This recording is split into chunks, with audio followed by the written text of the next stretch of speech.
नमस्कार विद्यार्थी मित्रांनो, मी प्राध्यापक डॉक्टर संदीप गवते तुमचं सगळ्यांचं माझं YouTube channel English Guru for all मध्ये स्वागत करतो। विद्यार्थी मित्रांनो, आजच्या व्हिडिओमध्ये आपण अतिशय महत्त्वाचं क्वेश्चन पेपरचं ॲनालिसिस करणार आहोत आणि पेपर आहे MPSC चा जो PSI चा पेपर झाला होता मेंस 2017 पेपर 1 जो मराठी आणि इंग्लिश वर ते आधारित होता आणि पेपर झाला होता 5 नोव्हेंबर 2017 रोजी। त्यातील इंग्रजी ग्रामरवर आधारित 40 प्रश्नांचे विश्लेषण आपण या व्हिडिओमध्ये करणार आहोत। सगळ्यांनी अगोदर समजून घ्या की एक्झॅक्टली आपण यामध्ये काय ॲनालिसिस करणार आहोत की एखादा जर क्वेश्चन तुम्हाला जो विचारला असेल तो क्वेश्चन कुठल्या टॉपिकवर आहे, त्यानंतर तो क्वेश्चन कुठल्या पद्धतीने जे आन्सर दिलं असेल आयोगाने तेच आन्सर काय आहे आणि सगळ्यात महत्त्वाचं या ॲनालिसिसमध्ये तुम्हाला लक्षात येईल की जे उरलेले ऑप्शन्स आहेत, एखाद्या प्रश्नाचे जे ऑप्शन्स दिले असतील उत्तराचे त्यातले जे चुकीचे आहेत त्याच्या मागचं लॉजिक काय, ते चुकीचे का आहेत हे देखील आपल्याला समजून घ्यायचं आहे। त्यालाच क्वेश्चन पेपरचं ॲनालिसिस असं म्हटलं जातं, हे सगळ्यांनी समजून घ्या।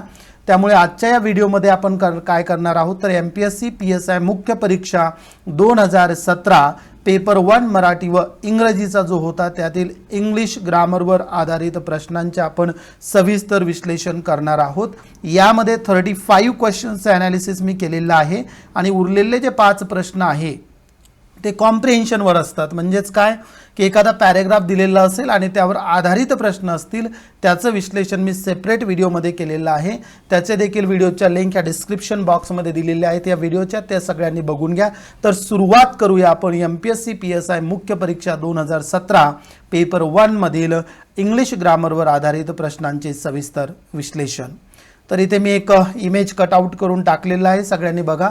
पोलीस उपनिरीक्षक म्हणजे PSI अराजपत्रित गट ब मुख्य परीक्षा 2017 5 नोव्हेंबर 2017 ला पेपर झाला होता। आपण इंग्लिश विषयी या पर्टिक्युलर व्हिडिओमध्ये बोलणार आहोत आणि जो संच होता, सेट होता, तो A सेट होता। तर सुरुवात करूया आपण। प्रश्न जे कुठल्या पद्धतीने विचारले गेले होते आणि कुठल्या प्रश्नाचं उत्तर कुठलं आहे, तर ते प्रश्नाचं उत्तर जे आहे तेच का आहे, दिलेल्या आयोगाने जे आन्सर दिले तेच का आहे आणि जे चुकलेले आहेत ते का चुकलेले आहेत ते देखील आपल्याला इथे बघायचं आहे।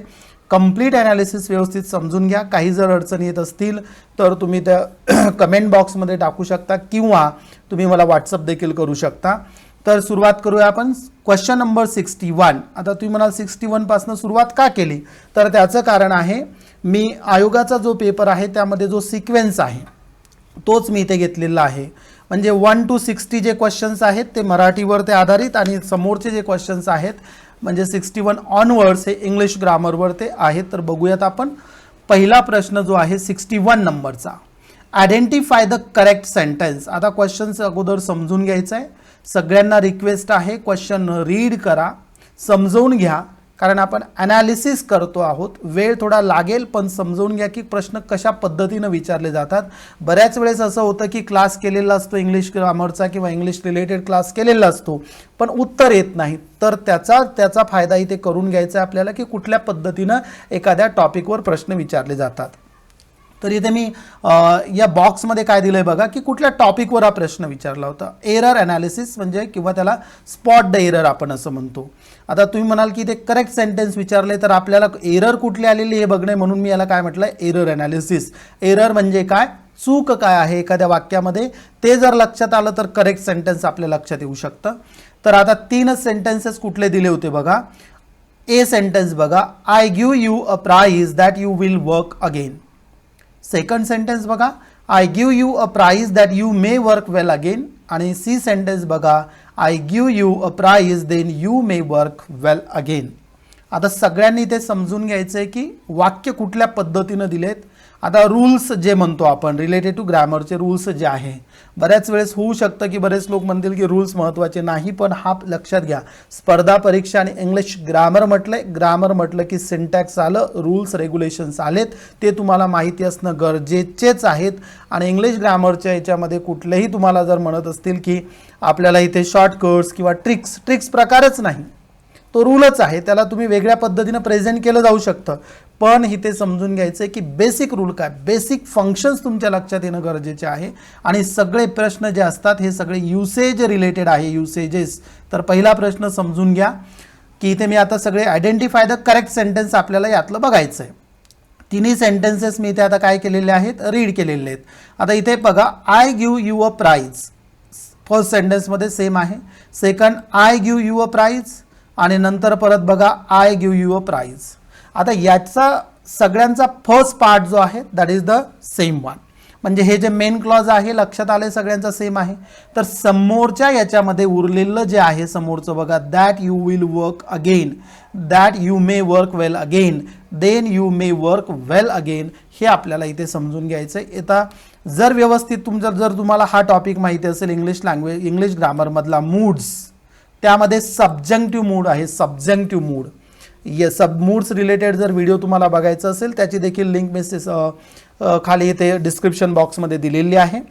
तर सब्जंक्टिव्ह मूड कुठे यूज केला जातो, जेव्हा आपण एखादं पर्पज सांगत असतो. पर्पज सांगायचं असेल तर इथे सगळ्यात महत्त्वाचं पर्पज तर दिलेलं आहे, हेतू. पर्पज म्हणजे काय, हेतू. दुसरा रूल काय आहे, जर एखादा सबऑर्डिनेट क्लॉज हा कंजंक्शन ऑफ पर्पज म्हणजे दॅट न केलं असेल, दॅट बघा इथे अंडरलाईन करतोय मी इथे, आणि इथे दॅट न केलं असेल तर त्यानंतर जे सबऑर्डिनेटेड क्लॉजमध्ये आपण यूज करतो हे मे यूज करत असतो, मे. जर सुरुवातीच्या मेन क्लॉजमध्ये सिंपल प्रेझेंट टेन्स असेल आणि जर आपण समोर दॅट नंतर जर एक सबऑर्डिनेट दॅटनं जर इंट्रोड्यूस करत असू, म्हणजेच त्याला म्हणायचं कंजंक्शन ऑफ पर्पज, त्या केसमध्ये आपल्याला मे यूज करावं लागतं. व्यवस्थित मी जे काय बोललोय व्यवस्थित ऐका आणि समजवून घ्या. जरी तुम्हाला क्वेरी असेल तुम्ही कमेंट बॉक्समध्ये टाकू शकता, मी नक्कीच त्याचा आन्सर तुम्हाला देईल. तर इथे आन्सर कुठलं आहे बघा. आता मे यूज करता येतं, म्हणजे विल जे यूज केलेलं हे चुकीचं वाक्य आहे पहिलं. I give you a prize that you will work again. या केसमध्ये दॅटनं जॉईन केलंय, मी काय सांगितलं, विल यूज, इथे विल यूज करता येत नाही, इथे मे यूज करता आलं पाहिजे. तर हे सेकंड याच्यामध्ये आहे. इथे देन याला कनेक्ट केलेलं आहे, म्हणजे इथे देखील इनकरेक्ट आहे. म्हणजे बी हे तुमचं करेक्ट आहे, तुमचं ए आणि सी सेंटेन्स इनकरेक्ट आहे. म्हणजे करेक्ट आन्सर कुठलं आहे तर आन्सर नंबर 2, ऑप्शन नंबर 2 जे आहे, म्हणजे क्वेश्चन नंबर 61चा आन्सर आहे ऑप्शन नंबर 2, म्हणजे ओनली बी. म्हणजे करेक्ट सेंटेन्स आहे, I give you a prize that you may work well again. जर लक्षात आलं असेल तर या पद्धतीनं प्रश्न कसे विचारले जाऊ शकतात हे तुमच्या लक्षात येईल. नेक्स्ट क्वेश्चन आपण बघूया. क्वेश्चन नंबर 62 काय विचारला गेला होता, तर क्वेश्चन नंबर 62 होता बघा, identify the sentences grammatically correct. म्हणजे ग्रामॅटिकली करेक्ट जे सेंटेन्सेस आहेत ते आपल्याला इथे आयडेंटिफाय करायचे. पहिलंही तसंच होतं, सेकंड क्वेश्चनही तसाच आहे बघा. आणि सेकंड क्वेश्चनमध्ये जे सेंटेन्सेस दिलेले आहेत ते आपण आता बघूयात. इथे बॉक्समध्ये सगळ्यांनी जेव्हा मी डिस्कस करतोय, एक्सप्लेन करतोय त्यावेळेस बघून घ्यायचे टॉपिक कशावरती आहे, तर एरर ॲनालिसिस, परत स्पॉट द एरर किंवा कंडिशनल्स तुम्ही म्हणू शकता. ज्याला कंडिशनल सेंटेन्सेस इंग्लिश ग्रामरमधले माहिती आहेत त्याला हा प्रश्न सोपा जाईल. 3 प्रकारचे कंडिशनल्स आपल्याला माहिती आहे, टाईप 1, टाईप 2 आणि टाईप 3. तर ते अगोदर सेंटेन्सेस मी रीड करतो, त्यानंतर कुठले टाईप 1, टाईप 2, टाईप 3 काय, टाईप 0 देखील आहे. पण या पर्टिक्युलर क्वेश्चन डिस्कस करताना आपल्याला कंडिशनलचे 3 प्रकार माहिती पाहिजे. तर इथे सुरुवातीला काय दिलं आहे, इफ यू ट्राय यू कुड drive a car. If you try म्हणजे इफ क्लॉज ज्याला म्हणतो, कंडिशनल्स म्हणजेच काय, इफ क्लॉजेस. दुसरं बघा, if I were a king I would help the poor. आणि तिसरं बघा, if she had worked regularly she might have achieved her goal. आता इथे काय दिलेलं आहे, मी जेव्हा तुम्हाला सांगितलं कंडिशनल्स किंवा इफ क्लॉजेस ज्याला आपण म्हणतो त्यामध्ये 3 प्रकार आहे, टाईप 1, टाईप 2 आणि टाईप 3. तर यामध्ये सगळ्यात महत्त्वाचं आहे टाईप 1 मध्ये सेंटेन्सेस कसे आले पाहिजे, म्हणजे टेन्स सिक्वेन्स कसा असतो. जर सिंपल प्रेझेंट टेन्स असेल, इथे बघा इफ नंतर सिंपल प्रेझेंट टेन्स आहे, त्यानंतर तुमचं पाहिजे विल, त्यानंतर पाहिजे तुमचं विल किंवा एक दुसरी मॉडल प्लस इन्फिनिटिव्ह. मग इथे काय आलं आहे, विल आलं आहे का नाही, किंवा दुसरं आलं आहे का नाही, इथे कूड आलं आहे म्हणजे चुकीचं आहे. म्हणजे हे सेंटेन्स चुकीचं आहे. Second, if I were a king I would help the poor. या केसमध्ये कुठला आला आहे, I were a king simple past tense आला आहे. त्यानंतर would oblique could plus infinitive. तर हे सेंटेन्स करेक्ट आहे. त्यानंतर थर्ड सेंटेन्स काय दिलंय बघा, if she had worked regularly. या केसमध्ये बघा हा कुठला आहे, पास्ट परफेक्ट टेन्स. त्यानंतर काय यायला पाहिजे तुमचं, कूड ऑब्लिक वूड ऑब्लिक, त्यानंतर might plus have plus V3 म्हणजे पास्ट पार्टिसिपल. तुम्हाला बऱ्याच होऊ शकतं की सर नेमकं एक्झॅक्टली तुम्ही कुठले स्ट्रक्चर सांगतायत हे जर समजून घ्यायचं असेल कंडिशनल्स काय तर डिस्क्रिप्शन बॉक्समध्ये कंडिशनल्सचं मी लिंक दिलेले ते तुम्ही बघू शकता. तुमचा जर कंडिशनल्स व्यवस्थित केले कुठलीही स्पर्धा परीक्षा घ्या जिथे जिथे इंग्लिश ग्रामर आहे इंग्लिश लँग्वेजवरती प्रश्न आहे तिथे तिथे कंडिशनल्सवरती 1 2 3 प्रश्न एखादा दुसरा किंवा 3 प्रश्न देखील विचारले जाऊ शकतात. त्यामुळे इथे 2 वाक्य करेक्ट आहेत बघा. बी आणि C both are correct. Type 2 आणि टाईप 3 आणि टाईप 1 मधलं जे आहे इथे इनकरेक्ट दिलेलं आहे त्याचं स्ट्रक्चर इनकरेक्ट आहे म्हणून इथे बी आणि सी कुठं दिसते तुम्हाला ऑप्शन नंबर 4 म्हणून करेक्ट आन्सर कुठलं आहे आन्सर नंबर 4 ऑप्शन 4 म्हणजे 62चा आन्सर आहे ऑप्शन नंबर 4. कुठल्या पद्धतीने आहे ते मी तुम्हाला व्यवस्थित समजून सांगितलेलं आहे. नेक्स्ट बघूया आपण क्वेश्चन नंबर 63 काय विचारला होता. क्वेश्चन नंबर 63 रिलेटेड काय आहे फ्रेजेस. हा फ्रेजेस रिलेटेड आहे. आता इथे काय दिलंय बघा choose correct option to fill in the blanks. आता इथे आपल्याला रिकाम्या जागा भरायच्या आहेत. काय सेंटेन्सेस दिलेत I am not feeling dash today आणि बी दिलंय I am feeling dash today. इथे दिलंय पहिला option much well much better, very well much better, very well very better, much well very better. सगळ्यात अगोदर सगळ्यांनी लक्षात घ्या व्हेरी बेटर अशी फ्रेज नाहीये आणि मच वेल अशी देखील नाहीये. यामध्ये महत्त्वाचं आहे very well and much better या दोन्हींचा मिनिंग अगोदर लक्षात घ्या. व्हेरी वेल म्हणजे काय व्हेरी वेल म्हणजे इथे काय लक्षात घ्यायचं आहे खूप छान. व्हेरी वेल म्हणजेच काय होतंय खूप छान. मच बेटर म्हणजे काय कालच्यापेक्षा आज बरं वाटणे. कंपॅरिझन ज्याला म्हणतो आपण म्हणजे बेटरनेस ज्याला म्हणतो आपण कालच्यापेक्षा आज बरं वाटतंय. I am feeling much better today. I am not feeling very well today म्हणजे नॉट फिलिंग व्हेरी वेल म्हणजे चांगलं वाटत नाहीये. म्हणजे व्हेरी वेलचा मिनिंग काय होतोय खूप छान. म्हणजे पहिल्या ह्याच्यात काय येतं तुमचं व्हेरी वेल आणि दुसऱ्या ह्याच्यात काय येतंय मच बेटर. मिनिंगही सांगितले. बऱ्याच गोष्टी इंग्लिशमध्ये सगळी ग्रामर म्हणजेच काय बऱ्याच वेळेस लॉजिक देखील महत्त्वाचं ठरतं की कुठल्या पद्धतीनं आणि तुम्ही आतापर्यंत काय स्टडी केलं इंग्लिशचं त्यानुसार देखील बऱ्याचशा प्रश्नांची उत्तर आपल्याला सांगता येतात. म्हणजे इथे आन्सर कुठलं आहे तुमचं तर सेकंड हे तुमचं करेक्ट आन्सर आहे. आन्सर नंबर 2 म्हणजे कसं येईल I am not feeling very well today, I am feeling much better today म्हणजे option number 2 is the correct one. तर इथे सगळ्यांनी व्यवस्थित घ्या. फ्रेजेसवरती देखील क्वेश्चन्स विचारले जाऊ शकतात, युसेजेसवरती देखील क्वेश्चन्स विचारले जाऊ शकतात. नेक्स्ट क्वेश्चन बघूया आपण. क्वेश्चन नंबर 64 काय विचारला होता. क्वेश्चन नंबर 64 परत एरर अनालिसिसवरती. Error analysis spot the error. इथे कंडिशनल्स नाही ते लक्षात घ्या सगळ्यांनी. ते वरचं इथे कॉपी पेस्ट करताना झालेलं आहे. एरर अनालिसिसवरती आपला हा क्वेश्चन आहे. तर कसा आता एरर अनालिसिस म्हटलं की तुम्हाला बाकीचे ग्रामरचे पार्ट्स यायला पाहिजे. आता इथे काय दिलंय identify the correct sentences grammatically correct. Identify the sentences grammatically correct. Grammatically correct असलेले सेंटेन्सेस बघायचे आहेत. आता 4 सेंटेन्सेस दिले. पहिलं सेंटेन्स बघा silver is a precious metal. Second he is studying at an university. C he is going to United States आणि D he give me advice. वाचल्याबरोबर लक्षात येते हा जो प्रश्न आहे हा रिलेटेड आहे काय usages of articles a and आणि द या 3 आर्टिकलचा यूज ज्याला माहिती आहे किंवा नो आर्टिकलचा यूज ज्याला माहिती आहे हे इथे आपल्याला माहिती पाहिजे. आर्टिकल्स म्हटलं की तुम्हाला नाउन्स माहिती पाहिजे. तर या पद्धतीने आता बघा कुठले सेंटेन्सेस चुकीचे आहे. मी जोपर्यंत डिस्कस करतोय तोपर्यंत तुम्ही तुमचा गेस देखील करू शकता. Silver is a precious metal काही अडचण नाही करेक्ट आहे. एक metal a metal 100% correct. He is studying at an university. इथे ॲनचा यूज चुकीचा आहे म्हणजे हे सेंटेन्स चुकीचं आहे. Third sentence he is going to United States. United स्टेट्सच्या अगोदर कधी द येतं म्हणून द युनायटेड स्टेट्स पाहिजे म्हणजे हे देखील सेंटेन्स इथं चुकीचं आहे. आणि फोर्थ सेंटेन्स दिलं आहे ही गिव्ह मी ॲडवाइस. ॲडवाइसच्या अगोदर आपल्याला कुठलंही आर्टिकल यूज करता येत नाही. अ किंवा ॲन यूज करता येत नाही. अ पीस ऑफ ॲडवाइस म्हणू शकतो आपण म्हणजे शेवटचं डी देखील सेंटेन्स करेक्ट आहे. बघा काय मिस्टेक आहे हे देखील मी सांगितलंय. कशाशी रिलेटेड एरर आहे ते देखील मी तुम्हाला सांगितलं आहे. एवढं डिटेल ॲनालिसिस तुम्हाला कुठेही मिळणार नाही, त्यामुळे याचा व्यवस्थित फायदा करून घ्या. माझे व्हिडिओज मोठे आहेत पण डाऊट क्लिअर तुमचे 100% होतील. म्हणजेच काय, ए आणि डी सेंटेन्स करेक्ट आहे, बी आणि सी इनकरेक्ट का आहे ते देखील सांगितलं. म्हणून ऑप्शन ए आणि डी कुठं दिसतंय बघा, ए आणि डी म्हणजे 4 नंबरचं ऑप्शन करेक्ट आहे.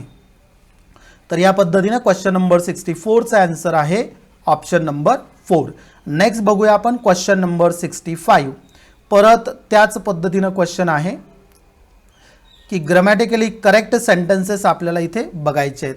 Identify the sentences grammatically correct. Grammatically correct कुठले कुठले आहे, तर पहिलं बघा, John write 1000 lines poem. B, John write 1000 lines poem. C, John writes 1000 lines poem. आणि लास्ट आहे, John does not write 1000 lines poem.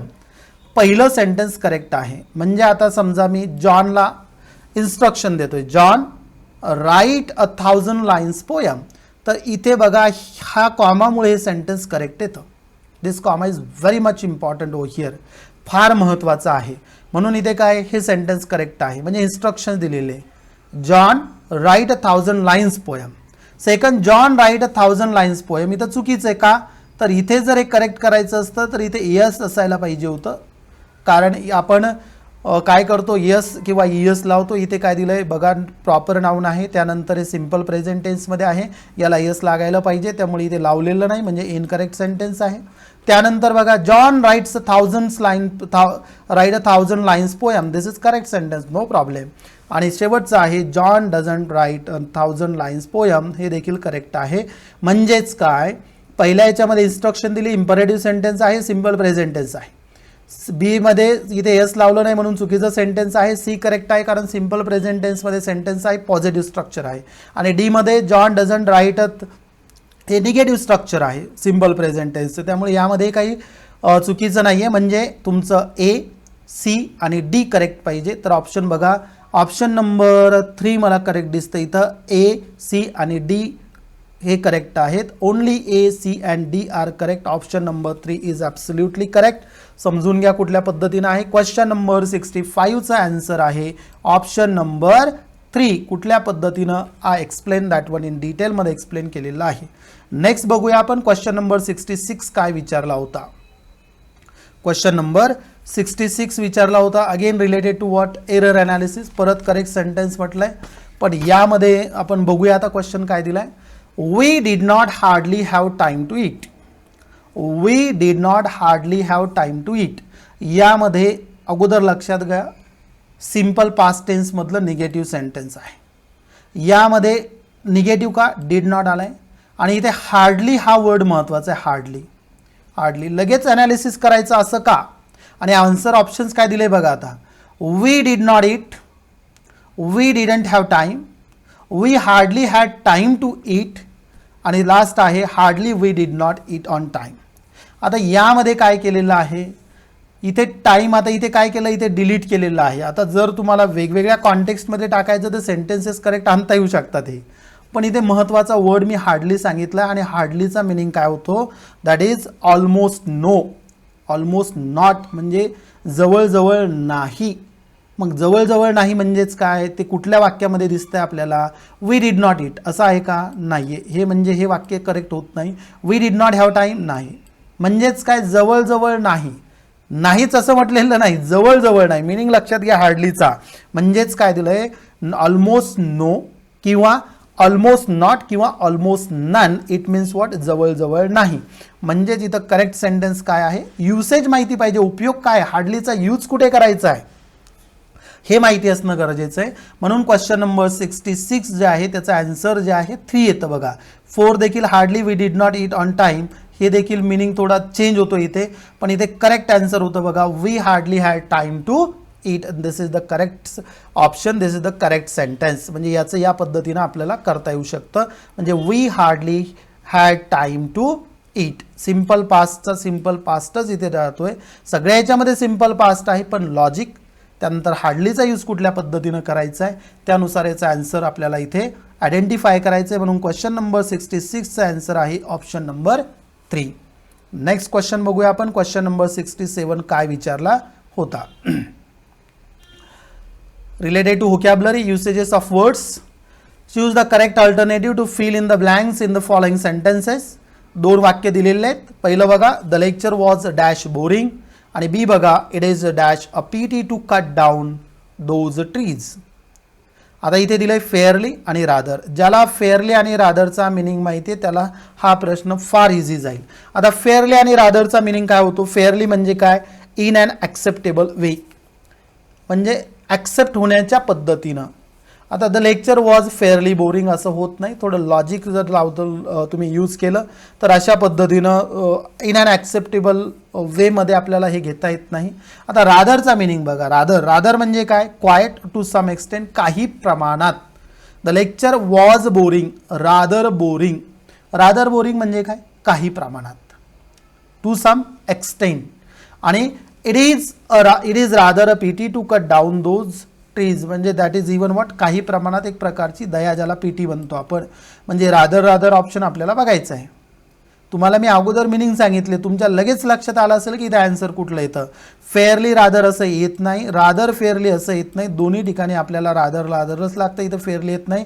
Option number 3 is the correct answer. म्हणून question number 67चा answer आहे ऑप्शन नंबर 3. मिनिंग लक्षात घ्या. आणि usages, उपयोग कुठे कशाचा कुठल्या पद्धतीनं करायचा, ज्याला समजलं त्याला इंग्लिश ग्रामरमध्ये कुठल्याही स्पर्धा परीक्षेमध्ये कुठलाही प्रश्न उद्या 100% सॉल्व्ह होणार. आता इथे आपण नेक्स्ट बघूया. क्वेश्चन नंबर 68 काय आहे. 67चं सगळ्यांच्या लक्षात आलं असेल. 67चा ऑप्शन नंबर 3 आहे रादर. ते कुठल्या पद्धतीनं आहे ते मी तुम्हाला सांगितलं. आता क्वेश्चन नंबर 68 बघूया. काय दिलं आहे, पंक्च्युएशन रिलेटेड दिसतोय. टॉपिक बघा, पंक्च्युएशन रिलेटेड आहे.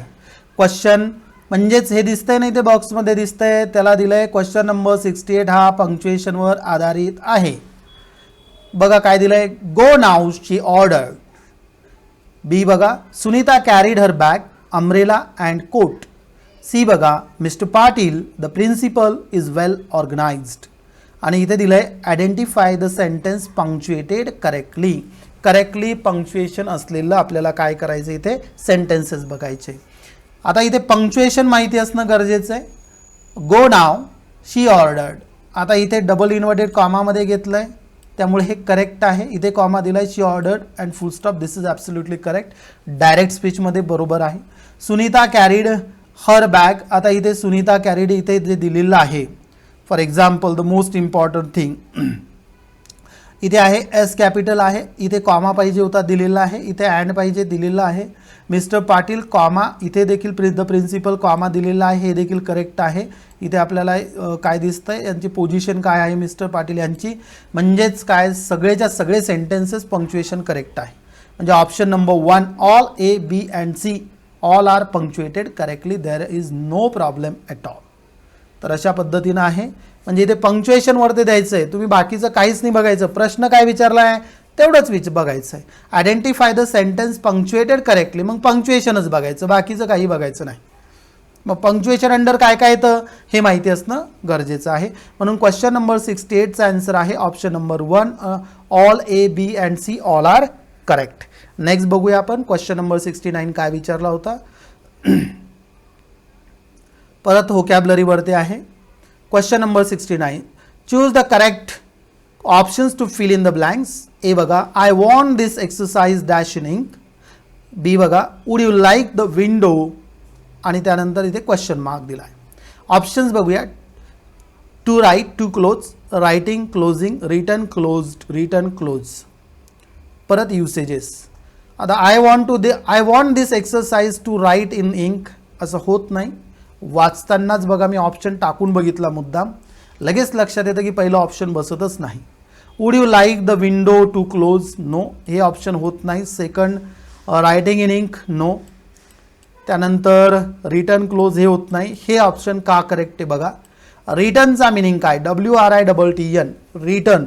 या केसमध्ये हे जे आहे इथे ॲडजेक्टिव्ह म्हणून काम करतंय रिटर्न. तुम्ही म्हणाल की सर वर्बचा तिसरा पार्ट आहे, नो. इथे हे रिटर्न जे आहे, this written is an adjective. Adjective लिखित स्वरूपात पाहिजे आणि हे क्लोज्ड जे आहे हे देखील ॲडजेक्टिव्ह आहे. याचा अर्थ काय, बंद ज्याला म्हणतो आपण. ॲडजेक्टिव्ह आहे इथे रिटर्न, म्हणून करेक्ट आन्सर आहे option number 3. I want this exercise return in ink, म्हणजे लिखित स्वरूपात पाहिजे. Would you like the window closed, म्हणजे बंद पाहिजे. म्हणजेच काय, रिटर्न आणि क्लोज्ड दोन्ही इथे काय म्हणून काम करतायत, ॲडजेक्टिव्ह म्हणून इथे काम करतायत. तर दोघं सगळ्यांनी व्यवस्थित समजून घ्या कुठल्या पद्धतीनं आहे आणि पटकन काय करायचं, ऑप्शन्स टाकून बघायचे वेगवेगळे. लगेच लक्षात येते की कुठला आन्सर येते. क्वेश्चन नंबर 69चा आन्सर आहे ऑप्शन नंबर 3. त्याचं मिनिंग सांगितला, कारणही देखील मी तुम्हाला सांगितलंय. नेक्स्ट क्वेश्चन बघूया आपण. क्वेश्चन नंबर 70 काय विचारला होता. क्वेश्चन नंबर 70 एरर ॲनालिसिसच आहे. Choose the most correct sentence, सगळ्यात करेक्ट मोस्ट करेक्ट म्हटलंय. बघा ऑप्शन्स काय, I lived there for 5 days. बर.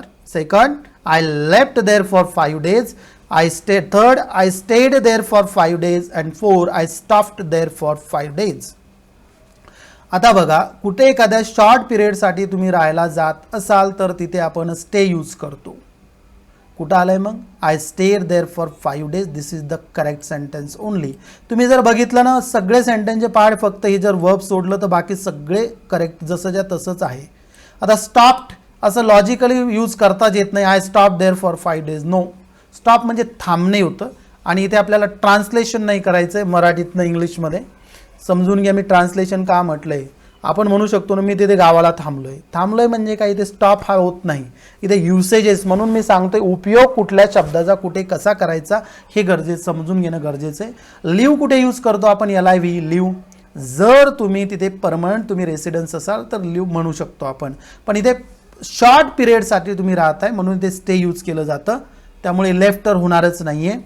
आणि या पद्धतीनं तुमच्या लक्षात आलं पाहिजे की लिव्हचा यूज काय, लेफ्ट काय, स्टेड काय, स्टॉप्ड काय. इथे स्टेड म्हणजे क्वेश्चन नंबर 70चा आन्सर आहे option number 3. I stayed there for 5 days.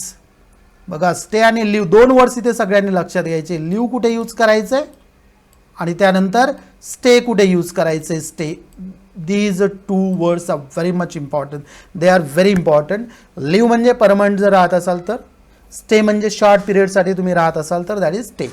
Okay. Now the next question, question number 71 कशावर आधारित आहे तर idioms and phrases. The swan song, next to nothing, brown study, human service. इथे match the following दिलंय. इथे ए column, बी column, यामध्ये सगळीकडे idioms दिलेत, या साईडला मिनिंग दिलेला आहे. Almost nothing, day dream, excellent work, last creation. आता ह्युमन सर्व्हिस, आता तुम्हाला एक लक्षात घ्या, यातलं एक जरी माहिती असलं ना ते पहिले गेस करायचं. समजा आता मला किंवा तुम्हाला एखाद्याला ह्युमन सर्व्हिस म्हणजे एक्सलंट वर्क होतं, मग तुम्हाला 100% माहिती आहे. या मॅच द फॉलोइंगमध्ये कधी लॉजिक काम करतं बरं का. आता इथे काय दिलं आहे, मी सांगितलं की डीचं हे एक्सलंट वर्क मला माहिती आहे समजा. तर आता इथे थर्ड ऑप्शन असलेले कुठले कुठले, हे आणि हे शेवटचं, बरोबर, हे दोन आहेत. तर यामध्ये तुमचं सेकंड आणि थर्ड ऑप्शन डिलीटच झालं, कारण तुम्ही 100% शुअर आहात ह्युमन सर्व्हिसबद्दल. ह्युमन सर्व्हिस म्हणजे काय, एक्सलंट वर्क. आता बाकीचं आपण बघूया. द स्वॅन सॉन्ग, आता इथे काय दिलं आहे, द स्वॅन सॉन्ग. या केसमध्ये याचा मिनिंग काय होतो, last creation, the swan song. आता मग आपण जर द स्वॅन सॉन्गचं, where is that pen, okay, it is there. नाव द स्वॅन सॉन्गचं आहे लास्ट क्रिएशन. मग आता पहिल्याचं फोर्थ ऑप्शन कशात दिसतंय, पहिल्याचं फोर्थ ऑप्शन आपल्याला दिसतंय पहिल्यामध्ये आणि दुसऱ्यामध्ये. दुसऱ्यामध्ये डीचं चुकलेलं आहे, म्हणजे तुमचं हे देखील गेलेलं आहे फोर्थ नंबरचं. म्हणजे मी काय केलंय बघा, सेकंड, थर्ड आणि फोर्थ हे तिन्ही चुकीचे. करेक्ट कुठलं आहे, नंबर 1. लॉजिक बघा कसं यूज केलंय.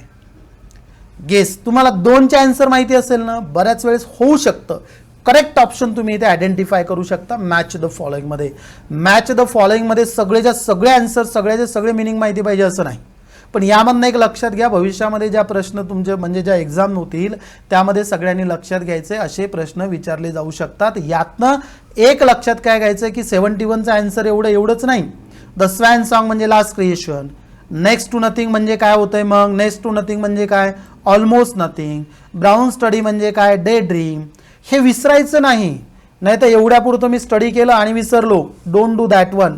हे भविष्यात याचा फायदा आपल्याला वेगवेगळ्या स्पर्धा परीक्षामध्ये कसा होईल, PSI, STI, राज्यसेवा, ASO, एक्साईज टायपिस्ट, क्लार्क, या सगळ्या पद्धतीच्यासाठी, बँकिंग असेल किंवा तुमच्या सरळ सेवा असेल, पशुसंवर्धन, आरोग्य विभाग, त्यानंतर तुमचं डाएट असेल, डाएटचं जे एक्झाम असतात, त्यानंतर तुमचं TET असेल, BEd असेल, या सगळ्या ठिकाणी याचा तुम्हाला उपयोग होणार आहे. तर अशा पद्धतीने याचं करेक्ट आन्सर आहे 71चा ऑप्शन नंबर 1. कसं ते तुम्हाला मी सांगितलंय. नेक्स्ट क्वेश्चन बघूया आपण. क्वेश्चन नंबर 72 काय विचारला होता. परत एरर अनालिसिस. एरर अनालिसिसच्या अंडर सगळं ग्रामर माहिती असणं गरजेचं आहे, कारण एरर कुठल्या पॉईंटला आले, कशाशी रिलेटेड आले हे लक्षात येणं गरजेचं आहे. Pick out the error in the sentence. Error आपल्याला आयडेंटिफाय करायची आहे. एक सेंटेन्स दिलंय, त्याला 4 भाग केलेत, त्याला ABCD असं म्हटलंय. England expects every man to do your duty.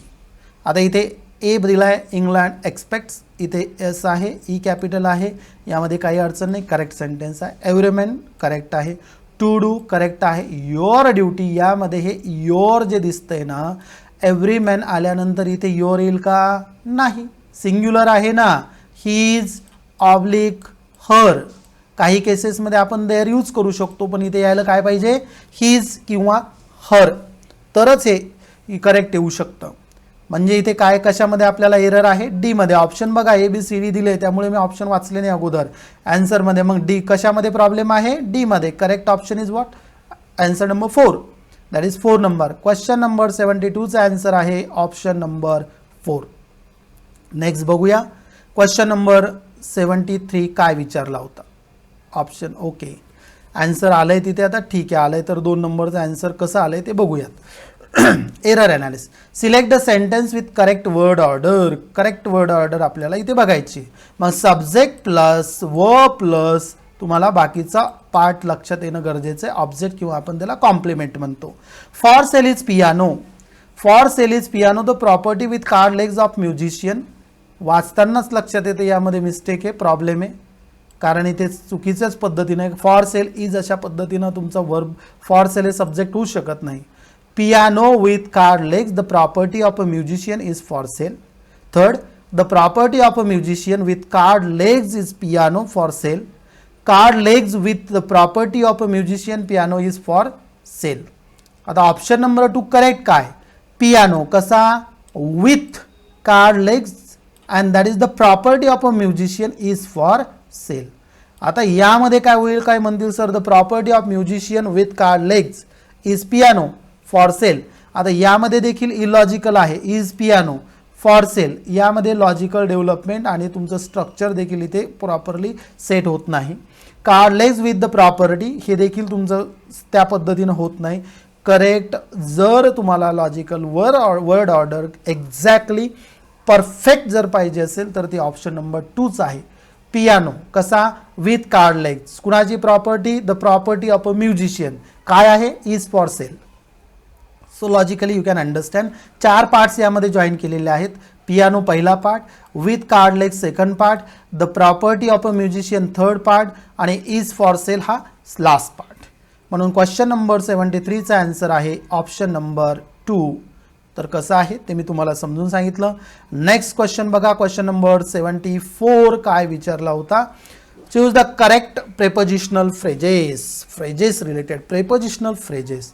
आता इथे तुम्ही गेस करू शकत नाही. या केसमधले कुठल्याच ट्रिक काम करत नाही. फ्रेजेसमध्ये तुम्हाला सांगतो इडियम्स अँड फ्रेजेस.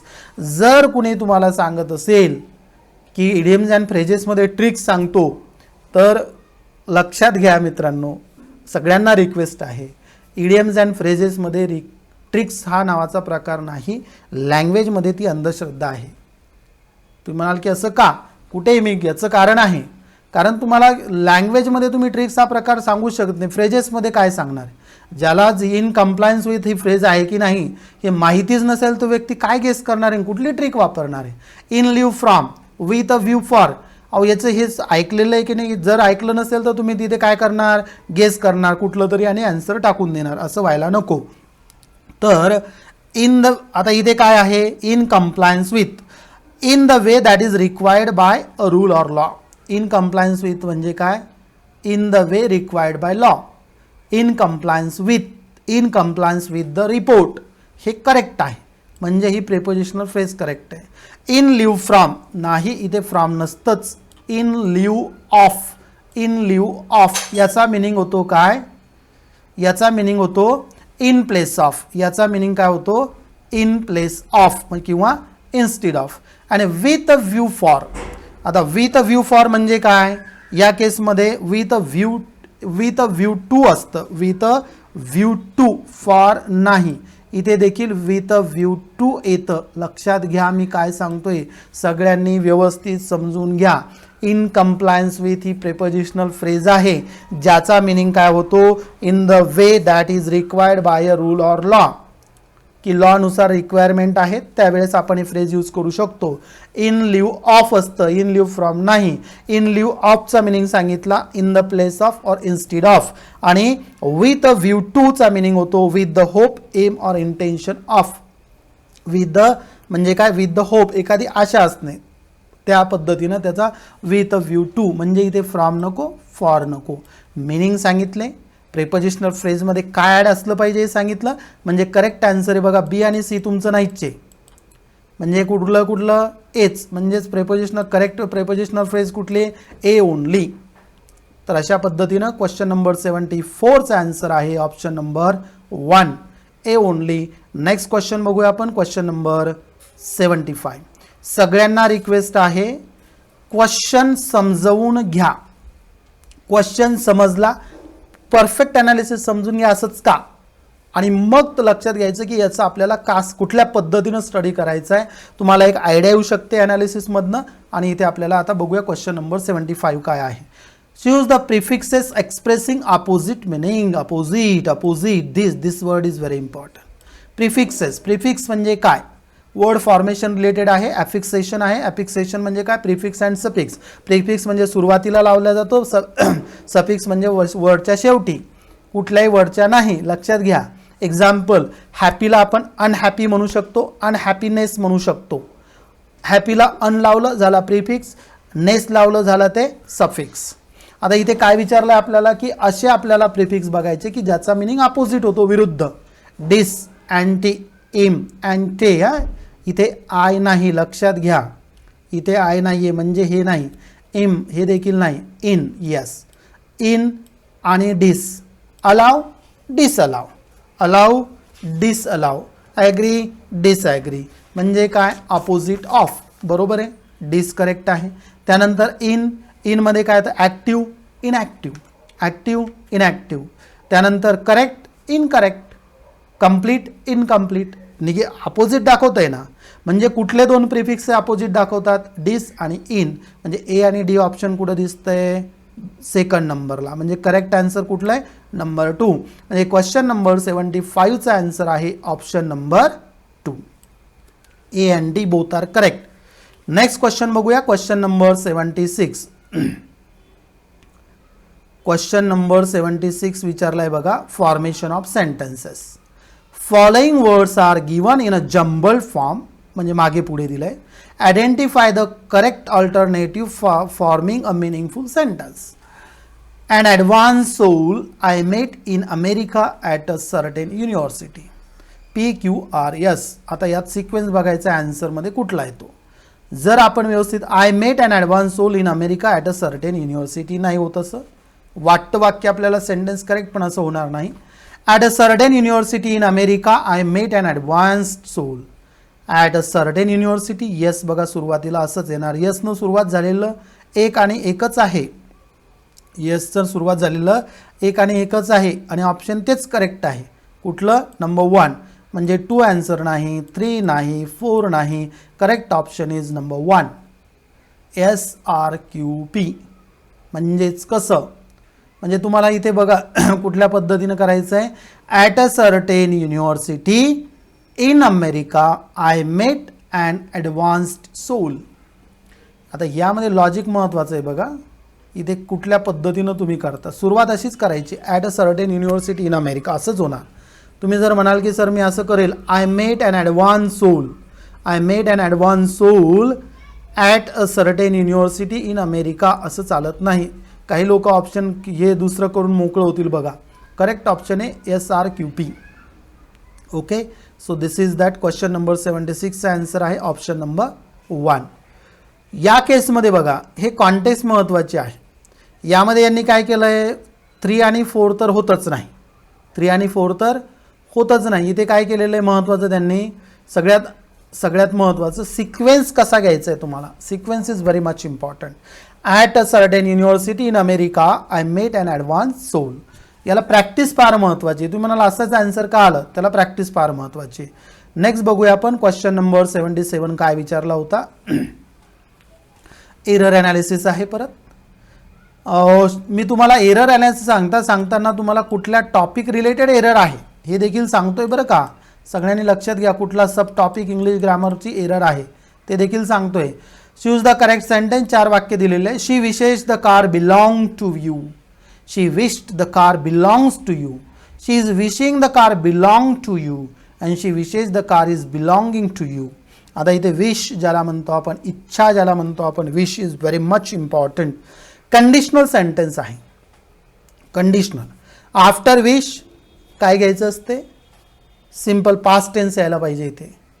म्हणजे आता पास्ट टेन्स कुठं कुठं आहे, इथे कुठे विश नंतर इथे इथे इथे इथे. आता इथे तुम्ही म्हणाल की इथे विश्ड आहे सर, मग ह्याच्या समोरचं चालत नाही का, पण त्यानंतर सिंपल प्रेझेंट टेन्स इथे चालत नाही.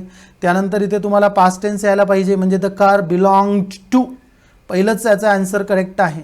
इथे इज बिलॉंगिंग टू इथे येणार नाही. कार बिलॉंग टू हे देखील येत नाही, कारण इथे काय शी इज विशिंग असं याला यूज करता येत नाही. शी विशेष, शी विशेष, शी विश्ड. आता इथे जर शी विश्ड असेल, जर तुम्ही प्रेझेंट, आणि एक सगळ्यात महत्त्वाची गोष्ट काय आहे इथे बघा, हे जे आहे तुम्ही म्हणाल इथे जर सर सिंपल पास्ट यूज केला तर हे वाक्य पास्ट टेन्स म्हणजे हे पास्टमधली इच्छा आहे का, नाही.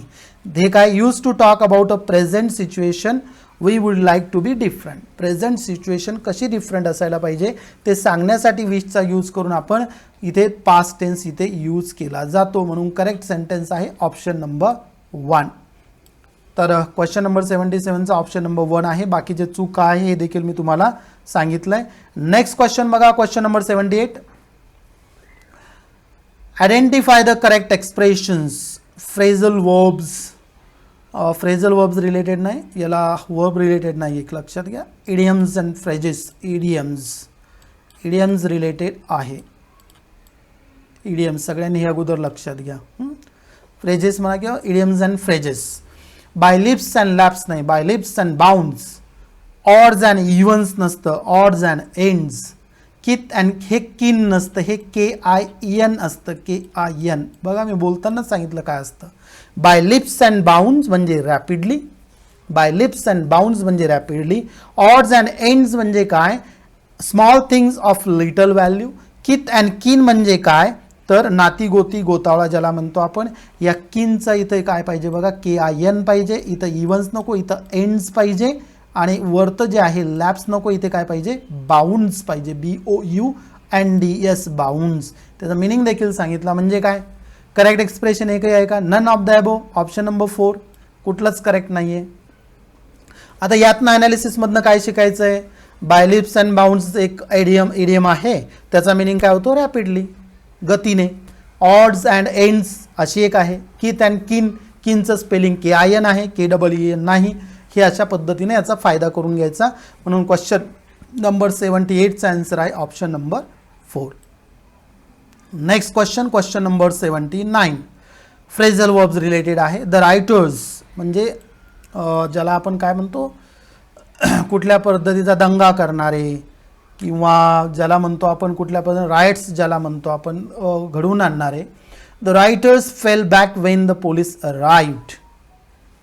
आता इथे काय केलेलं आहे, select the correct meaning of the phrase underline. इथे फेल बॅकचा मिनिंग काय, fell back, agreed with, quarrelled, retreated and went forward.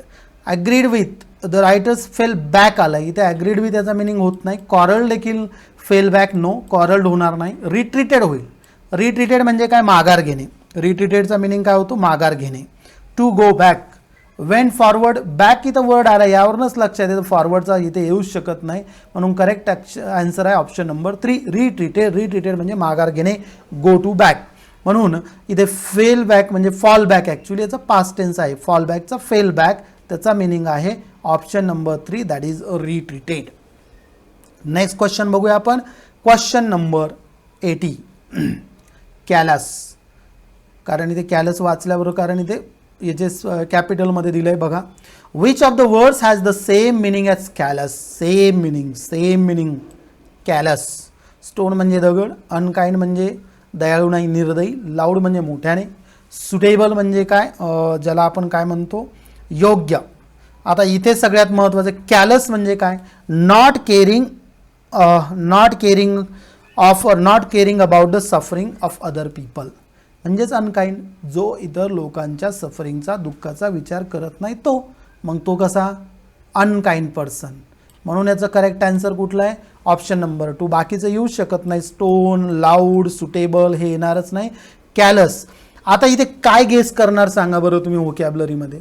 करूच शकत नाही. जेवढे वर्ड्स तुम्हाला जास्त माहिती असतील तेवढा फायदा तुम्हाला यामध्ये होईल. त्यामुळे सगळ्यांना अशी विनंती आहे, स्पर्धा परीक्षामध्ये इंग्लिशला फार असं कमी महत्त्व देऊ नका. त्याचा अभ्यास दररोज करा. दररोज 1 तासभर जरी केला तुम्ही व्यवस्थित तर तुम्हाला याचा फायदा होईल. आणि एका महिन्यात मी इंग्लिश संपवेल आणि मग एक्झामला जाईल, डोंट डू दॅट वन. वेगवेगळ्या पद्धतीनं नेहमी इंग्लिश शिकत राहा. इंग्लिश फक्त तुम्हाला क्लासमध्ये शिकवलं आणि तिथे केलं असं होत नाही. There are different ways. म्हणून क्वेश्चन नंबर 80चा आन्सर इथे लक्षात घ्या. 80चं आहे option number 2 that is unkind. Next question बघूया आपण. क्वेश्चन नंबर 81 परत व्होकॅब्युलरी रिलेटेड आहे. Vocabulary. Choose the word similar in meaning. परत सिमिलर इन मिनिंग. कंटेजियस. आता बघा ना, सध्या कोरोनाची परिस्थिती आहे. कोरोना कसा आहे, कंटेजियस आहे. आता कंटेजियस म्हणजे काय, संसर्गजन्य, एकमेकांना टचमुळे याच्यामुळे होऊ शकतो, एकमेकांच्या संपर्कात आल्यामुळे. मग इथे कुठलं आहे, इन्फेक्शियस. लगेच लक्षात येतं आपल्या की इन्फेक्शियस आन्सर आहे.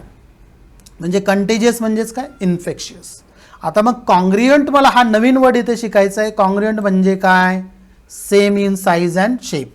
Same in size and shape, having same size and shape म्हणजे congruent. Congruent angles, congruent triangles ज्याला म्हणतो आपण. कंटेम्पररी म्हणजे काय, समकालीन. नन ऑफ द अबोवचा येतच नाही. समकालीन म्हणजे हे देखील नाही, हे देखील नाही. मग करेक्ट आन्सर इन्फेक्शियस. म्हणजे क्वेश्चन नंबर 81चा आन्सर आहे ऑप्शन नंबर 2.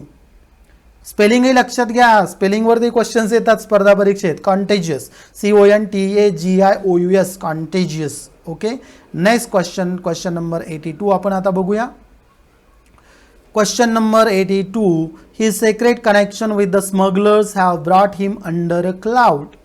इथे तुम्हाला सेंटेन्स अगोदर समजून घ्यायचं आहे. His secret connections with the smugglers have brought him under a cloud. म्हणजे काय, identify the correct meaning of the underline. Under a क्लाउडचा करेक्ट मिनिंग काय, इन कन्फ्युजन, अंडर सस्पिशन, त्यानंतर अंडर वर्स सिच्युएशन, पनिशमेंट. आता इथे logic use करायचं आहे. In confusion होणार नाही. Punishment, I brought him, no, punishment होणार नाही. आता उरले 2, सेकंड आणि third. Under worst him, under worst situation, under suspicion. म्हणजे याच्यावर ते एक प्रकारचं त्याच्यावर ते सस्पिशन म्हणजे काय, शंका असणे, डाऊट असणे. तर हा मिनिंग इथे होतो बघा. तुम्हाला सेकंड आणि थर्डमध्ये आयोगानं बरोबर कन्फ्यूज केलेलं आहे विद्यार्थ्यांना, पण याचा करेक्ट आन्सर आहे ऑप्शन नंबर 2. आता एखादा विद्यार्थी म्हणेल सर होऊ शकतं under worse situation, have brought him under in वर्स सिच्युएशन. ॲक्च्युली अंडर ना इन वर्स सिच्युएशन यायला पाहिजे. त्यामुळे थर्ड देखील ऑप्शन होत नाही. करेक्ट आन्सर आहे ऑप्शन नंबर 2. म्हणून क्वेश्चन नंबर 82चा आन्सर आहे ऑप्शन नंबर 2. नेक्स्ट क्वेश्चन बघूया. होप सगळ्यांना समजत असेल. काही डाऊट असेल तरी कमेंट बॉक्समध्ये टाका. जास्त टेन्शन घेऊ नका, पण व्हिडिओचा नक्कीच तुम्हाला याचा फायदा होईल. जर काही अडचण असेल, काय असेल तरी तुम्ही मला व्हॉट्सअप करू शकता. शेवटच्या स्लाईड्सवरती तुम्हाला माझे कॉन्टॅक्ट नंबर्स तिथे दिलेले आहेत, ते बघू शकता. आता इथे काय दिलं आहे बघा. हा क्वेश्चन सगळ्यात टिपिकल वाटला मला या पर्टिक्युलर क्वेश्चन पेपरमधला. काय दिलं आहे बघा, identify the sentences with same pronunciation of the word ROW, ROW. आता इथे काय दिलं आहे, उच्चार रिलेटेड आहे. आता रोचे उच्चारच माहिती नसतील वेगवेगळे, ROW. आता काही ठिकाणी याचा उच्चार ROW, R असा होतो, उ, र आणि उ. काही ठिकाणी काय होतोय राव, राव म्हणजे रला असा या पद्धतीनं काना द्यायचा आणि ते राव. आता तो कुठला हे विद्यार्थ्याला माहिती असेल तर जमणार, नाहीतर काय जमेल. He is always having rows with his wife.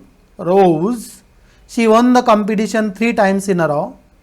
He rowed us across the lake. आता इथे बघा की याचा कुठला आहे ऑप्शन, याचं करेक्ट आहे 3 नंबरचं, बी आणि सी मध्ये करेक्ट आहे. मी तुम्हाला 2 सांगितले, तुम्ही यामध्ये आणखीन काय लॉजिक लावता येऊ शकतं ते बघू शकता. आता मिनिंग याचं जे दिलेलं आहे हे फार महत्त्वाचं आहे बघा, सगळ्यांनी जर व्यवस्थित समजून घेतलं तर. आता रोजचं मिनिंग काय होतं, पहिल्या याच्यामध्ये हे जे इथं दिसतंय रोज म्हणजे आर्ग्युमेंट, भांडण, आरडाओरड. He is always having rows with his wife. Second याच्यामध्ये इथे जे रोज दिसतं इथे दिसतंय इथे नाऊन म्हणून आलेलं आहे आणि शेवटच्या याच्यामध्ये ते वर्ब म्हणून आलेलं आहे. तर या पद्धतीने ते समजून घ्यायचं आहे की याचं करेक्ट आन्सर जे आहे ते आहे बी आणि सी.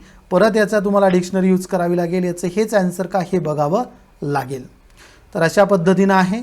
तर याचा correct answer question number 83 option number 3. Question number 84 काय विचारला होता बघूया.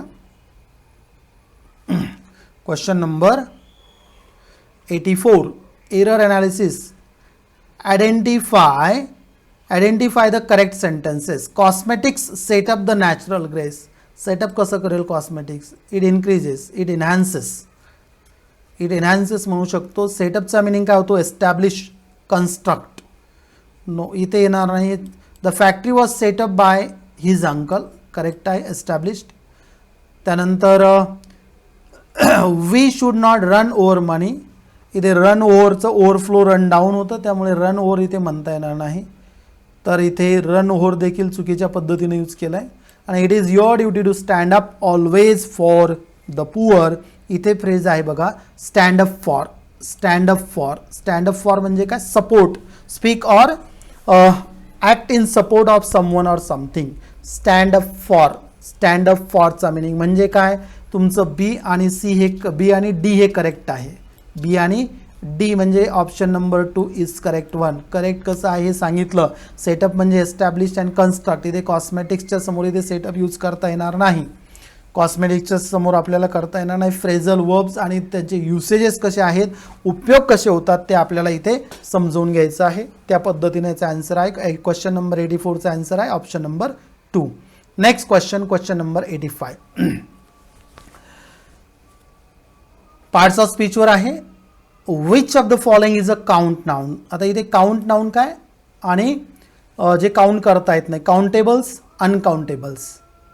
म्हणजे काउंट म्हणजे काय, countables in the form of 1 2 3 4 5 6. Uncountables म्हणजे काय, जे आपल्याला काउंट करता येत नाही. आता यातलं काउंट हॅपीनेस काउंट करू शकतो का आपण, नाही करू शकत. म्हणजे याला 1 आनंद झाला, 2 आनंद झाले, होत नाही. त्यानंतर सनशाईन नाही आपण काउंट करू शकत. माइल्स यस, 1 माइल 2 माइल्स 3 माइल्स 5 माइल्स म्हणू शकतो, हेच काउंट नाउन आहे. गोल देखील नाही. तुम्ही म्हणाल सर आपण मोजू शकतो 1 ग्रॅम 2 ग्रॅम्स 3 ग्रॅम्स, नो, ते झालं मेजरमेंट. मी काय म्हणतो काउंट करता आलं पाहिजे 1 2 3 4.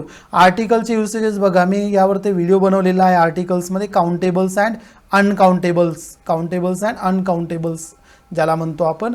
हे आर्टिकलच्या यूजसाठी महत्त्वाचं आहे. प्रश्न आपला इथे काय, काउंट नाउन कुठलं, तर माईल आहे. Option number 3 is the correct answer. म्हणून क्वेश्चन नंबर 85चा आन्सर आहे option number 3, that is mile. Next question बघूया आपण. Question number 86 error analysis.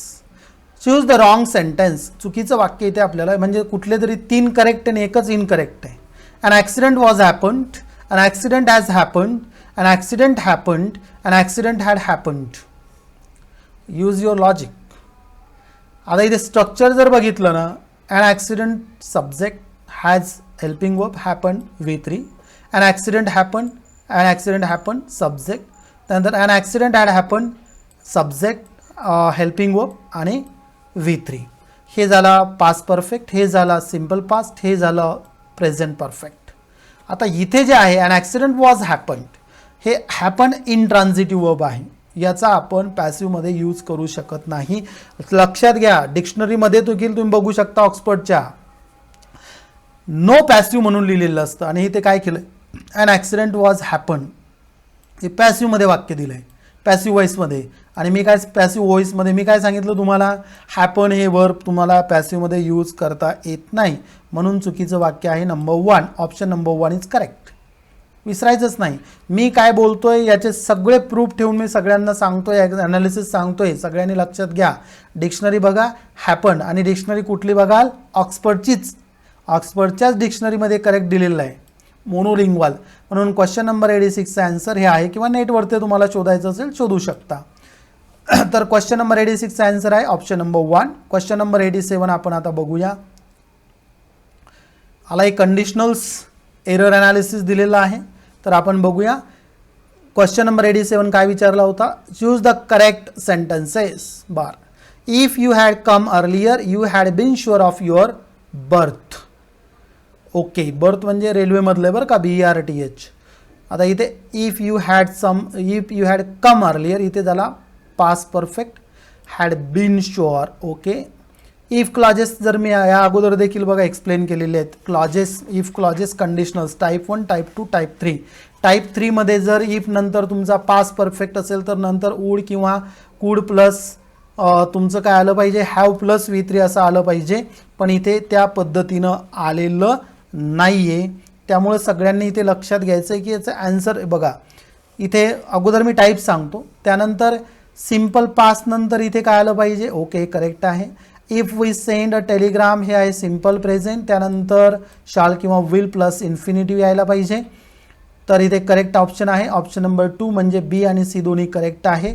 कारण आहे हे जे आहे हे बसतं टाईप 2 मध्ये, आणि शेवटचं जे आहे हे बसतं टाईप 1 मध्ये, आणि पहिला आहे टाईप 3 मध्ये आहे, पण याचं नंतरचा जो क्लॉज दिला हा चुकीच्या टेन्समध्ये आहे, त्यामुळे याचं चुकीचं आहे. तुम्ही म्हणाले सर तुम्ही काय सांगताय टाईप 1, टाईप 2, टाईप 3. इथे लक्षात घ्या, कंडिशनलची मी तुम्हाला सांगितलं की लिंक ही खाली डिस्क्रिप्शन बॉक्समध्ये आहे, तो व्हिडिओ बघा. कंडिशनल्सवरचा कुठलाही प्रश्न कुणी कसाही विचारू द्या, तुमचा चुकणार नाही 101%. Hope you understood this one. Question number 87चा आन्सर आहे ऑप्शन नंबर 2, बी आणि सी करेक्ट आहे. इफ नंतर जे वाक्य येतं ना त्याचा टेन्सवरनं पुढचं सगळं स्ट्रक्चर ठरतं. ओके, नेक्स्ट क्वेश्चन नंबर 88 आपण बघूया आता. Question number 88, identify the sentences which are grammatically correct. Option माझ्याकडनं माऊसवर क्लिक करताना आलं होतं करेक्ट कुठलं, पण का. She looks charming, she looks charming. Gopal is senior to you by 2 years. He is the most ideal teacher. Little money is better than none. She looks charming correct आहे. चार्मिंगचा meaning काय होतो, what is the meaning of charming, very pleasant, attractive. Charming correct आहे, adjective आहे charming इथे, sentence correct आहे. Gopal is senior to you by 2 years, काहीच अडचण नाही. सिनियर दॅन नसतं, सिनियर टूच असतं, हे करेक्ट आहे. म्हणजे ए करेक्ट आहे, बी करेक्ट आहे. ओके, त्यानंतर ही is the most ideal teacher. आता यात आयडियल आहे ना, हा थोडा कमी आयडियल, हा जास्त आयडियल, यामध्ये तुम्ही याला मेजरमेंट करू शकत नाही आयडियलला, त्यामुळे चुकीचं आहे, सेंटेन्स युसेज चुकीचं आहे. Little money is better than none, little नाही तर अ लिटल पाहिजे, अ लिटल. हे लिटल जे इथं दिसतंय ना हे निगेटिव्ह मिनिंग दाखवतं. इथं आपल्याला इथे यूज करायचं अ लिटल इज, म्हणजे पॉझिटिव्हिटी, पॉझिटिव्ह यूज आहे. लक्षात घ्या, लिटल कुठे, अ लिटल कुठे, फ्यू कुठे, अ फ्यू कुठे. मी 4 गोष्टी एकाच वेळेस सांगितल्या. इथे लिटल हे निगेटिव्ह सांगतं, लिटल आणि फ्यू. आणि मी तुम्हाला काय सांगतो इथे की कुठल्या पद्धतीनं तुम्हाला हे करायचं आहे, की कुठला यूज आहे. यूज सगळ्यांनी बघून घ्या, लिटल कुठे आणि अ लिटल कुठे. तर इथे अ लिटलचा यूज होतो, a little money is better than none. हे लिटल दाखवतं काय, निगेटिव्हिटी, निगेटिव्ह. आपल्याला इथे पॉझिटिव्ह सेंटेन्स आहे, a little money is better than none. काहीच नसल्यापेक्षा थोडेफार असणं फायद्याचंच, म्हणजे पॉझिटिव्ह आहे. निगेटिव्ह आहे का, म्हणजे लिटल हे चुकीच्या पद्धतीने यूज केलं. इथे काय पाहिजे, अ लिटल. म्हणजे 2च तुमचे वाक्य इथं करेक्ट आहे, option number A, option number B. Option म्हणजे खाली नाही म्हणते मी इथे, दिस वन, ए आणि बी. कुठं दिसतंय, 4 नंबरचा ऑप्शन करेक्ट आहे इथे बघा, ए आणि बी. का ते मी सांगितलंय. नेक्स्ट क्वेश्चन बघूया आपण. क्वेश्चन नंबर 89 काय विचारला होता. क्वेश्चन नंबर 89 बघा इथे काय दिलंय, choose the correct impossible conditional clause. हे फार महत्वाचं आहे. इम्पॉसिबल कंडिशनल क्लॉज कुठला आणि तो कशा पद्धतीनं आपल्याला यायला पाहिजे. एक्सप्लेनेशन मी तुम्हाला ऑलरेडी इफ क्लॉजेसचं 2-3 प्रश्न ऑलरेडी झाले. त्यामुळे इथे काय दिलं आहे बघा, if they had offered me a decent salary. आता इथे काय दिलं आहे, हॅड ऑफर्ड टाईप 3 मध्ये येतं आहे. पास्ट परफेक्ट टाईप 3 मध्ये म्हणजेच काय, टाईप 3 कशासाठी असतो, तो असतो impossible conditional clause. Impossible conditional clause. If they had. आता त्यानंतर काय यायला पाहिजे, त्यानंतर यायला पाहिजे तुमचं wood plus have plus V3 म्हणजे I would have accepted the job. म्हणजे क्वेश्चन नंबर 89चा आन्सर आहे ऑप्शन नंबर 2. बघा करेक्ट आन्सर तेच आहे. हे विल तर इथे मग इथे बसतच नाही, त्यासाठी टाईप 1 काय, टाईप 2 काय, टाईप 3 काय हे तुम्हाला यायला पाहिजे. आणि इथं करेक्ट आन्सर आहे option number 2, question number 89 and answer is option number 2. Next question बघूया, question number 90. Identify the underlined word काय म्हणून आला आहे. Hearing the noise the baby woke up. Hearing the noise sounds नाही होत, वर्बल वर्ड्स नाही, verb noun नाही, verbal adjective आहे बघा, वर्बल ॲडजेक्टिव्ह. वर्बल ॲडजेक्टिव्ह म्हणजे काय, वर्बपासनं ॲडजेक्टिव्ह होत असेल हिअरिंग, त्यामुळे इथे लक्षात घ्या. याचं करेक्ट आन्सर आहे ऑप्शन नंबर 4. क्वेश्चन नंबर 90चा आन्सर आहे option number 4, verbal adjective. Verbal adjective काय आहे तर an adjective derived from a verb. तर हिअरिंग त्या पद्धतीने इथं काम करतं, म्हणून क्वेश्चन नंबर 90चा answer option number 4. Next question बघूया आपण, क्वेश्चन नंबर 91. सगळ्यांनी रीड करा क्वेश्चन. तर क्वेश्चन बघा 91 काय दिलाय, मॅच द पेअर्स. आता इथे 2 कॉलम दिले 1 and 2. आता पहिल्याच्या काय मध्ये काय दिलंय, ही ॲक्टेड ॲज आय ॲडवाइज्ड हिम. दुसरं काय दिलंय, I know that he is good boy. आणि शेवटचं काय दिलेलं आहे बघा, I know the man who was here yesterday. आणि या साईडला दिलंय बघा क्लॉज कुठला आहे, noun clause, adjective clause, adverb clause. ज्याला क्लॉजेस क्लिअर आहेत ना त्याला लगेच लक्षात येईल याचा आन्सर काय. नाउन क्लॉज म्हणजे काय, दिलेला क्लॉज नाउन म्हणून काम करतो. ॲडजेक्टिव्ह म्हणजे काय, ॲडजेक्टिव्ह क्लॉज म्हणजे काय, दिलेला क्लॉज ॲडजेक्टिव्ह म्हणून काम करतो. ॲडवर्ब क्लॉज म्हणजे काय, दिलेला क्लॉज ॲडवर्ब म्हणून काम करतो. आता इथे आपण बघूया फॉर एक्झाम्पल, इथे काय दिलं आहे, ही ॲक्टेड ॲज अ ॲडवाइज्ड हिम. आता या केसमध्ये ॲक्टेड विषयी एक्स्ट्रा माहिती देणारा काय कुठला क्लॉज आहे, ॲज अ ॲडवाइज्ड हिम. म्हणजे पहिल्याचा आन्सर एचं येतं 3. I know that he is a good boy. आता that he is, I know that he is good boy हे नाउन म्हणून काम करते म्हणून noun clause. I know the man who was here yesterday. I know the man विषयी extra माहिती देणारा हू was here yesterday त्याचा येतो ॲडजेक्टिव्ह क्लॉज. करेक्ट आन्सर आहे बघा ऑप्शन नंबर 3. पहिल्याचं तिसरं, एचं थर्ड, बीचं पहिलं आणि याचं काय सीचं दुसरं. बघा त्यासाठी क्लॉजेस रिलेटेड सगळे डाऊट्स क्लिअर करून घ्या. कसला क्लॉज कसा आयडेंटिफाय करायचा लगेच लक्षात येतं बघा. ॲक्टविषयी एक्स्ट्रा माहिती देणारा, वर्बविषयी हा क्लॉज. इथे काय दिलं आहे, नाउन म्हणून काम करणारा हा क्लॉज. आणि इथे हे जे मॅन दिसते त्याविषयी एक्स्ट्रा माहिती देणारा हा क्लॉज म्हणून ॲडजेक्टिव्ह क्लॉज. म्हणजे क्वेश्चन नंबर 91चा आन्सर आहे option number 3. Next question, question number 92. थोडा मोठा क्वेश्चन आहे, आन्सर आहे त्याचा अगोदरच आलेला आहे. ओके, काय आहे समजून घ्या अगोदर. Select the proper cohesive devices for given blanks. आता कोहेसिव्ह डिव्हायसेस काय हे अगोदर समजून घ्या. कोहेसिव्ह डिव्हायसेस, आता कोहेसिव्ह डिव्हाइस म्हणजे काय, कोहेसिव्ह डिव्हाइस म्हणजे काय अगोदर समजून घ्या. याचा अर्थ काय होतो, कोहेसिव्ह डिव्हाइस म्हणजे refers to the conjunctions, connectives and pronoun use to link the parts of a piece of writing. Connect म्हणजे काय, कंजंक्शन्स असतील, काही प्रोनाउन्स असतील, ते कनेक्ट करण्यासाठी आपण वापरतो एखाद्या पॅरेग्राफमध्ये, सेंटेन्सेसमध्ये, त्याला आपण कोहेसिव्ह डिव्हाइसेस म्हणतो. इथं काय दिलेले आहेत option, secondly, to begin with, to conclude आणि मोर ओव्हर. आता इथं आन्सर आलं आहे ऑलरेडी, कारण त्या सेटिंगमध्ये झालं आहे PPTच्या, त्यामुळे क्लिक केल्याबरोबर आन्सर अगोदर आलेलं आहे. आता इथे आन्सर 3 दिसते, तर 3 का आपण बघूया. एचं म्हणजे काय दिसतंय आपल्याला, ए जिथं दिसतं इथं 2 आलं पाहिजे, म्हणजे कुठलं हे टू बिगिन विथ. त्यानंतर काय दिलेलं आहे, फर्स्ट, म्हणजे फर्स्ट कुठलं, सेकंडली, म्हणजे बीच्या जागी इथं सेकंडली आलं पाहिजे, इथे सेकंडली. ओके, इथे आलं पाहिजे टू बिगिन विथ. आणि इथे नंतर काय दिलं आहे 4 नंबरचं म्हणजे सीच्या जागी 4 नंबरचं म्हणजे मोर ओव्हर. आणि शेवटी दिलेलं आहे बघा टू कन्क्लूड. साहजिक आहे टू कन्क्लूड म्हणजे इथे आपल्याला एंड करायचं आहे. आता कसं होईल बघा. Several reasons can be given for change in the attitude of many students. To begin with they fear the outbreak of nuclear war. Secondly, they are concerned over the mounting pollution of the environment.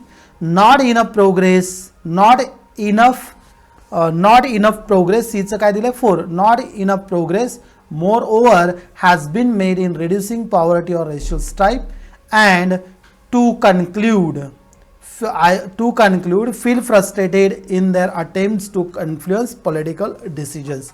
थोडा question मोठा आहे. रीडिंगमध्ये लक्षात येतं आपल्या कुठल्या पद्धतीनं cohesive devices use करायचे. तुम्ही म्हणाल सर हा ग्रामरचा पार्ट आहे का, रिलेटेड टू रायटिंग स्किल्स सारखा पार्ट आहे. पण यामध्ये काय येतं परत युसेजेस ऑफ द वर्ड्स म्हणजे ग्रामरचा देखील पार्ट्स येतो. त्यामुळे क्वेश्चन नंबर 92चा आन्सर आहे ऑप्शन नंबर 3. कसं मी ते तुम्हाला समजून सांगितलेलं आहे. तर या पद्धतीचे प्रश्न तुम्ही समोर कसे विचारले जाऊ शकतात हे बघायचं आहे. क्वेश्चन नंबर 93 काय विचारला होता बघूया. परत रिलेटेड टू फ्रेजेस आहे. Choose the correct option to fill the blank. They were dash with amazement. Amazement म्हणजे surprise. Struck deaf and dumb. No. Struck deaf. Struck dumb. Struck off. No. Struck dumb. Struck dumb याचं answer येतं. Meaning काय होतं बघा. So shocked. Surprise that one cannot speak. मग त्याचा answer आहे बघा क्वेश्चन नंबर 93चा आन्सर आहे ऑप्शन नंबर 3. स्ट्रक डम अशी फ्रेज आहे. त्याचा मिनिंग सांगितला so shocked, so surprised. So shocked और so surprised one cannot speak. त्याला म्हणायचं स्ट्रक डम म्हणजे दे वर स्ट्रक डम. दे were struck dumb with amazement. Question number 93चा आन्सर आहे option number 3. Question number 94 related आहे degree. Positive, comparative, superlative. Choose the correct positive degree of the following sentence below. Shakespeare was the greatest English poet. आता हे दिसतंय greatest, the greatest यावरून लक्षात येते एक आणि एकच म्हणजे सुपरलेटिव्हमध्ये. तर आपल्याला काय करायचं इथे आपल्याला पॉझिटिव्ह करायचं आहे. आता पॉझिटिव्हमध्ये काय दिलेलं आहे सगळे ऑप्शन्स एकदा रीड करूया. All English poets were not great. Shakespeare was a great poet. त्यानंतर हे पे इथे स्मॉल पाहिजे. त्यानंतर none of the poets were greater than Shakespeare. Shakespeare was greatest. EST इथं आलंय, इथे येणारच नाही आहे. सुपरलेटिव्ह ग्रेटर दॅन आलंय म्हणजे कंपॅरेटिव्ह म्हणजे थर्ड आणि फोर्थ ऑप्शन आपलं गेलं आहे. आता इथे पहिल्या याच्यामध्ये ऑल इंग्लिश पोएट्स हे घेता येत नाही कारण विल्यम शेक्सपियरचं नाव डिलीट इथं करता येणार नाही. म्हणजे Shakespeare was a great poet हेच याचं आन्सर आहे. आता तुम्ही म्हणाले यात लॉजिक काय. लॉजिक बघा. ER दॅन ग्रेटर दॅन काढून टाकलं. EST वाला काढून टाकलं. ऑप्शन 2 उरले. त्यातलं बी का यासाठी देखील लॉजिक यूज करायचं आणि त्याचा करेक्ट पॉझिटिव्ह तुमच्या लक्षात आलं पाहिजे.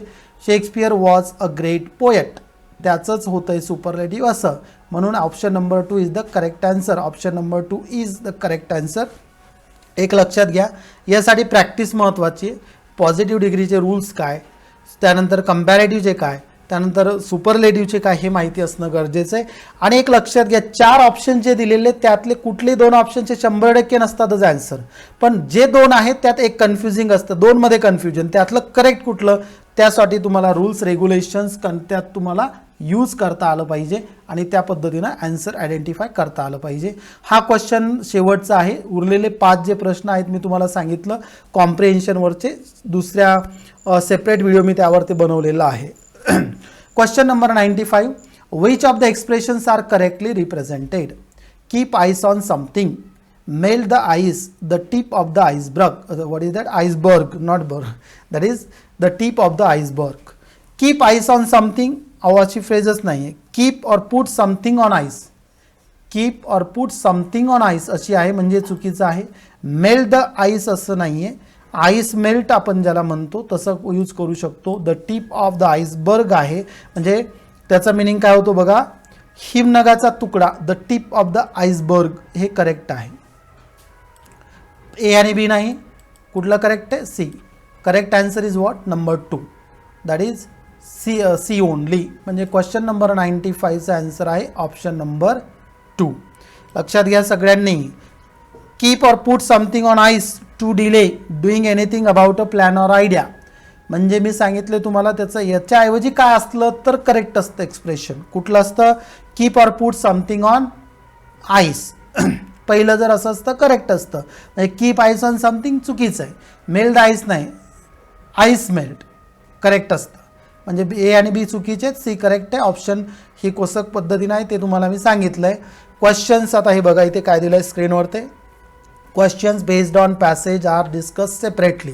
ते तुम्ही व्हिडिओ बघू शकता, डिस्क्रिप्शन बॉक्समध्ये त्याची लिंक दिलेली आहे. कॉम्प्रिहेन्शनवर ते थोडं वेगळ्या पद्धतीनं घ्यावं लागतं म्हणून मी सेपरेट ठेवलं आहे ते. आणि सगळ्यांनी हा व्हिडिओ बघितल्याबद्दल thank you so much. Subscribe, like and share the channel. आणि जर तुम्हाला अडचणी असतील तर हे 2 कॉन्टॅक्ट नंबर्स माझे दिलेले आहेत. दोन्ही याच्यावरही व्हॉट्सअप आहे, दोन्ही याच्यावरती व्हॉट्सअप चालू आहे. कुठल्यावरती तुम्हाला कॉन्टॅक्ट करू शकता. याच्या व्यतिरिक्त तुम्हाला काही गायडन्स लागत असेल स्पर्धा परीक्षे रिलेटेड किंवा माझ्या चॅनलवरती बरेचसे व्हिडिओज आहेत. इंग्लिश ग्रामर सोडून बाकीचे व्हिडिओज आहेत ते देखील तुम्ही बघू शकता.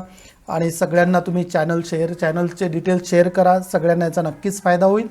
Thank you so much.